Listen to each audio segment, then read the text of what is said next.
The government has turned up the pressure on the former PNP minister Kern Spencer, who is now the key figure in the Cuban light bulb scandal. In Parliament today, government members demanded that he explain why the country has been asked to pay nearly $300 million to transport and distribute bulbs that were given free by the government of Cuba. The pressure weighed heavily on Mr. Spencer, and it appeared he cracked. But there's to be no let-up. The Energy Minister Clive Mullins told the House that he'd called the police fraud squad to investigate. TVJ's Archibald Gordon was in Gordon House.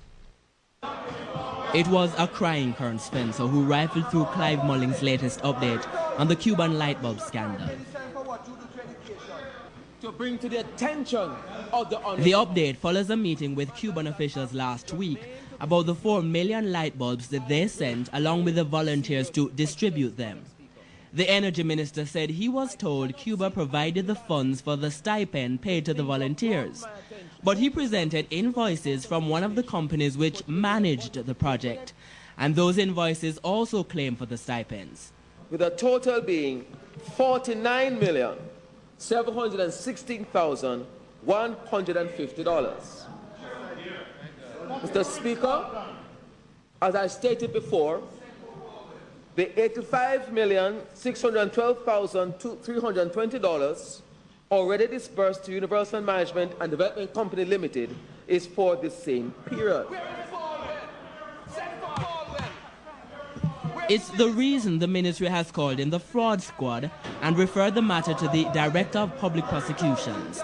And as when he first raised it, Clive Mullins again questioned the role of the former junior minister Kern Spencer, who okayed the payments. At the urging of his opposition colleagues, the clearly crying Kern Spencer did not respond. His colleagues rose to his defense, accusing Clive Mullins of grandstanding.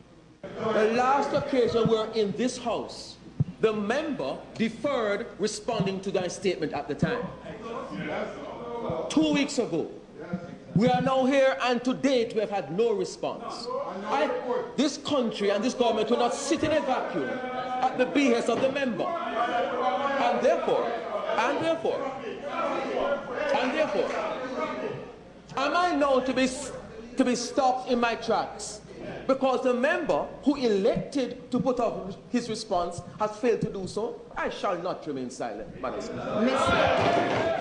Mr. Mullins could not provide a timetable within which the Auditor and Contractor General are expected to complete their reports, but he insisted the matter would be dealt with urgency. Archibald Gordon, TVJ News.